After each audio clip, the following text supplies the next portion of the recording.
മലയാള സിനിമയിൽ ഇടിമുഴക്കം പോലെ വന്ന ഒരു ചിത്രമായിരുന്നു മാർക്കോ. അന്നേ വരെ മലയാള സിനിമ കാണാത്ത ലെവൽ സാധനമായിരുന്നു വന്നല്ലേ. അടിക്കടിയുമായിട്ട് വന്ന് വെടിവെപ്പ് ആടി എന്ന് വേണ്ട ചോരയുടെ അഭിഷേകമായിരുന്നു.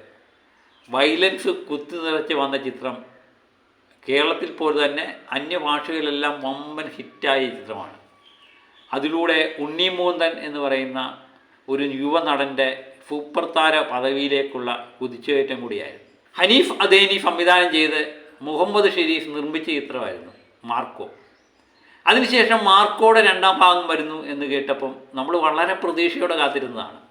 മാർക്കോയുടെ രണ്ടാം ഭാഗം, ഇത് വേറെ ഹൈപ്പിനൊന്നും കാര്യമില്ല. മാർക്കോയുടെ രണ്ടാം ഭാഗം വന്നു കഴിഞ്ഞാൽ തിയേറ്റർ നിറയുമെന്ന് ഏകദേശം ഉറപ്പാകുന്ന സമയത്താണ് മാർക്കോയുടെ രണ്ടാം ഭാഗം ഇല്ല എന്നുള്ള വാർത്ത പുറത്തു വരുന്നത്. അതിൻ്റെ കാരണങ്ങൾ പലതും പറയുന്നുണ്ടെങ്കിലും നമുക്കത് വ്യക്തമായിട്ട് അറിയില്ല. അതുമായിട്ട് ഉണ്ണിമൂന്തൻ എന്ന് പറയുന്ന വ്യക്തിയെ സംബന്ധിച്ച് സിനിമയിലും പുറത്തുമൊക്കെ വളരെ വിവാദങ്ങളിൽ കുരുങ്ങുന്നൊരു നടനാണ്. പലപ്പോഴും എനിക്ക് തോന്നിയിട്ടുണ്ട് നിഷ്കളങ്കനായൊരു വ്യക്തിയാണ്, വലിയ കളങ്കമൊന്നുമില്ലാത്ത വ്യക്തിയാണ്, ഉള്ള കാര്യങ്ങൾ ഉള്ളതുപോലെ തുറന്നു പറയുന്ന ഒരു വ്യക്തിയായിട്ടാണ് എനിക്ക് പലപ്പോഴും. നമ്മൾ നേരിട്ട് കണ്ട് പരിചയമൊന്നുമില്ല, എന്നാൽ ഇൻ്റർവ്യൂവിലൊക്കെ കാണുമ്പോൾ നമുക്ക് മനസ്സിലാകുന്നത്. ചെറിയ ചെറിയ തമാശയൊക്കെ കേട്ടുമ്പോൾ പൊട്ടിച്ചിരിക്കുന്ന ഉണ്ണിമൂന്തനെ പല ഇൻ്റർവ്യൂവിലും ഞാൻ കേട്ടിട്ടുണ്ട്. വളരെ നോർമലായ ഒരു മനുഷ്യനെ ആയിട്ടാണ് ഇൻ്റർവ്യൂവിലൊക്കെ നമുക്ക് തോന്നിയിട്ടുള്ളത്. നേരിട്ട് എന്താണെന്ന് അറിയില്ല. ഏതായാലും വിവാദങ്ങൾ ഉണ്ണിമൂന്തൻ്റെ ഒരു കൂടപ്പിറപ്പായിരുന്നു. അതിനുശേഷം ഉണ്ണിമൂന്തൻ്റെ ചിത്രങ്ങൾക്ക് വേണ്ടി മലയാള സിനിമ കാത്തിരുന്നു എന്നുള്ളതാണ്. വമ്പൻ പ്രോജക്റ്റുകളൊക്കെ ആ സമയത്ത് പറയുന്നത് കേട്ടു. പക്ഷേ ഇതൊന്നും നടക്കുന്നില്ല. ഇതിനിടയിലാണ് ഒരു വമ്പൻ പ്രോജക്റ്റ് വരുന്നു. ജോഷി ഉണ്ണിമൂന്തൻ ടീം ഒന്നിക്കുന്നു. ഒരു ജൂലൈ 18 ആയിരുന്നു ഇതിൻ്റെ പ്രഖ്യാപനം വരുന്നത്, 2025 ജൂലൈ 18. ജോഷി വളരെ നാളിന് ശേഷം ഉണ്ണിമൂന്തനുമായിട്ട് കൈ കോർക്കുന്നു. മേജർ രവിയുടെ ചിത്രം വരുന്നു എന്നൊക്കെ ഉള്ള വാർത്തകളുണ്ടായിരുന്നു. ജോഷിയുടെ ചിത്രത്തെ വളരെ പ്രതീക്ഷയോടാണ് കാത്തിരുന്നത്. കാരണം പുതിയൊരു ഗെറ്റപ്പിലുമൊക്കെയാണ് ഉണ്ണിമൂന്തൻ വരുന്നത്. ദുബായ് കായികാഭ്യാസം തുടങ്ങി ഉണ്ണിമൂന്തൻ ചിത്രത്തിന് വേണ്ടി എന്നൊക്കെയാണ് കേട്ടത്. പക്ഷേ ഇപ്പം കേൾക്കുന്നത് ഇതിൻ്റെ ബഡ്ജറ്റും തിരക്കഥ പോരായ്മയും എല്ലാം കൊണ്ട് ഈ ചിത്രം വേണ്ട എന്ന് വെച്ചിരിക്കുന്നുള്ള വാർത്തയായിരുന്നു. എന്താണെന്ന് കൃത്യമായിട്ട് അറിയില്ല. ഏതായാലും വാർത്താമാധ്യമങ്ങളൊക്കെ റിപ്പോർട്ട് ചെയ്യുന്നുണ്ട്.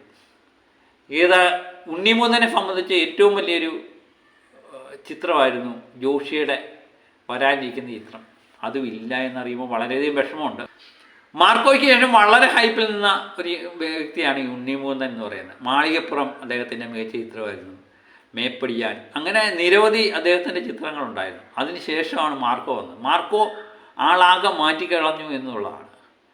മലയാളത്തിലെ ഒരു 100 കോടി ചിത്രമായിട്ടും മാർക്കോ മാറുന്നുണ്ട്. മലയാളത്തിലെ പല പ്രമുഖ നടന്മാരും വളരെ നാളിന് ശേഷം അഭിനയിച്ചിട്ടും 100 കോടി നേടാത്ത സമയത്ത് ഉണ്ണിമൂന്തൻ ഒരു ചിത്രത്തിലൂടെ 100 കോടി നേടി എന്ന് പറയുമ്പം അത് ഭയങ്കര ഹൈപ്പായിരുന്നു. അന്ന് എനിക്ക് തോന്നുന്നു തിയേറ്ററിൽ ഒരു ഓളം സൃഷ്ടിക്കാൻ മാർക്കോയ്ക്ക് കഴിഞ്ഞായിരുന്നു. മലയാള സിനിമ എന്ന് പറയുന്ന ആ സമയത്ത് ഉണ്ണിമൂന്തൻ്റെ പേരിൽ അറിയപ്പെടുന്ന കാലമായിരുന്നു. അത്ര ഹൈപ്പിൽ കിട്ടിയ ഒരു നടൻ പെട്ടെന്ന് ഡിമ്മാകുന്നതാണ്. 2025 അദ്ദേഹത്തിൻ്റെതായി ഇറങ്ങിയ 2 ചിത്രങ്ങളായിരുന്നു. ഒന്ന് ഗെറ്റ് ഫെറ്റ് ബേബി എന്ന് പറയുന്ന ചിത്രം വിനയ് ഗോവിന്ദ് സംവിധാനം ചെയ്ത ചിത്രമായിരുന്നു. ഒരു ഓളും സൃഷ്ടിക്കാൻ കഴിഞ്ഞില്ല. ഒരു യുവ ഡോക്ടറായിട്ടായിരുന്നു ഉണ്ണിമൂന്തൻ അവതരിപ്പിച്ചത്. അതുപോലെ തന്നെ മിണ്ടിയും പറഞ്ഞു എന്നുള്ള ചിത്രമായിരുന്നു മറ്റൊന്ന്. അരുൺ സംവിധാനം ചെയ്ത ചിത്രമായിരുന്നു മിണ്ടിയും പറഞ്ഞു. അപർണ മുരളിയായിരുന്നു ഇതിനകത്തെ നായിക. അതും ഒരു ഓളവും സൃഷ്ടിക്കാൻ കഴിയാതെ പോയി എന്നുള്ളതാണ്.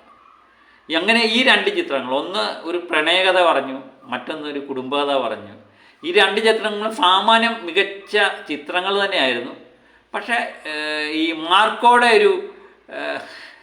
മാർക്കോ എന്ന് പറയുന്ന ചിത്രത്തിൻ്റെ ഒരു ഓറയിൽ നിന്നതുകൊണ്ട് ഈ 2 ചിത്രങ്ങൾ വിജയിച്ചില്ല എന്നുള്ളതാണ്. എനിക്ക് തോന്നുന്നു ഉണ്ണിമൂന്തനെ പ്രേക്ഷകർ കാണാൻ ഇഷ്ടപ്പെടുന്നത് അടിയും ഇടിയും ചോരയും ഒക്കെ ഉള്ള ഒരു ഉണ്ണിമൂന്തനെയാണ്. ഈ 2 ചിത്രങ്ങളിൽ ഉണ്ണിമൂന്തൻ ആളെ പഴകിപ്പോയി. എനിക്ക് തോന്നുന്നു ഉണ്ണിമൂന്തന് കഥാപാത്രങ്ങൾ തിരഞ്ഞെടുക്കുന്നതിൽ പറ്റിയൊരു പാളിച്ച ഇതിനകത്തുണ്ടായിട്ടുണ്ട് എന്ന്. മാർക്കോ കഴിഞ്ഞതിന് ശേഷം മാർക്കോ പോലൊരു ആക്ഷൻ ചിത്രങ്ങളിൽ ഉണ്ണിമൂന്തൻ അഭിനയിച്ചിരുന്നെങ്കിൽ വീണ്ടും ഒരോളം സൃഷ്ടിക്കാൻ ഉണ്ണിമൂന്തന് കഴിഞ്ഞാൽ പാരലായിട്ട് തന്നെ അദ്ദേഹത്തിൻ്റെ കുടുംബ ചിത്രങ്ങളിലും പ്രണയ ചിത്രങ്ങളിലൊക്കെ അഭിനയിച്ച് 2 ബാലൻസ് ചെയ്തു പോയിരുന്നെങ്കിൽ ഉണ്ണിമൂന്തനെ ഇങ്ങനെയൊരു പ്രശ്നം നേരിടേണ്ടി വരത്തില്ലായിരുന്നു എന്ന് തോന്നുന്നു. ഇനിയും അദ്ദേഹത്തിൻ്റെ ഒരു തിരിച്ചുവരവിന് വേണ്ടിയാണ് കാത്തിരിക്കുന്നത്. അദ്ദേഹത്തിൻ്റെ തിരിച്ചുവരവ് എന്ന് പ്രതീക്ഷിച്ച ചിത്രമായിരുന്നു ജോഷിയുടെ ചിത്രം. ഹിറ്റ് മേക്കറായ ജോഷിയും ആക്ഷൻ കിങ്ങായ ഉണ്ണിമുകുന്ദനും ഒക്കെ ഉണ്ടിക്കുമ്പം ഒരു ഓള ഫിഷിക്കുമെന്നൊക്കെയായിരുന്നു നമ്മൾ പ്രതീക്ഷിച്ചത്. ഇപ്പോൾ ആ ചിത്രവും ഇല്ല എന്നറിയുമ്പോൾ വളരെയധികം വിഷമമുണ്ട്. ഏതായാലും ഉണ്ണിമുകുന്ദൻ്റെ പുതിയൊരു ചിത്രത്തിന് വേണ്ടിയുള്ള കാത്തിരിപ്പാണ്. അത് താമസിക്കാതെ ഉണ്ടാകും എന്ന് തന്നെ നമുക്ക് പ്രതീക്ഷിക്കാം. അതിനുവേണ്ടി കാത്തിരിക്കുന്നു. അപ്പോൾ മറ്റൊരു വീഡിയോയുമായിട്ട് വീണ്ടും എത്താം. ഉണ്ണിമുകുന്ദനെ ഇഷ്ടപ്പെടുന്നവർ കമൻറ്റ് ഇടണേ. അപ്പോൾ മറ്റൊരു വീഡിയോയുമായി വീണ്ടും എത്തും വരെ ഓക്കെ ബൈ.